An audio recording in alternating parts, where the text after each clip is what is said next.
বিভিন্ন রকমের ফসল নিয়ে চলে আসলাম সেই নতুন কলা বাগানে। একই জমিতে বিভিন্ন রকমের ফসল বীজ বুনলাম।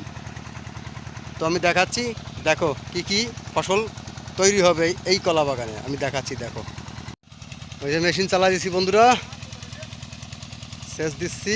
সেচ ওদিক দিয়ে প্রায় হয়ে গেছে। আর এদিকে ওই যে মানিকদা একটু হেল্প করে দিচ্ছে।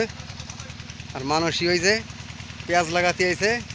আর সোহিনী ওই যে পেঁয়াজ লাগাচ্ছে, দেখো এই ক্যারি ক্যারি দিয়ে পেঁয়াজ লাগাচ্ছে। হ্যাঁ, মানসী আর সোহিনী দুই দুই বোনই। তুমি একদিকে লাগাও, তুমি এইদিকে লাগাও, তুমি এই পাশে লাগাও। হ্যাঁ, ওই তো ওইভাবে লাগাও। হ্যাঁ, ওই পাশ দিয়ে এই পাশে দুই পাশ দিয়ে। এই দেখো এই ক্যারিতে পুরো পেঁয়াজ লাগাচ্ছে, ক্যারি ক্যারি দিয়ে। হুম, দুই বোনই পেঁয়াজ লাগাচ্ছে।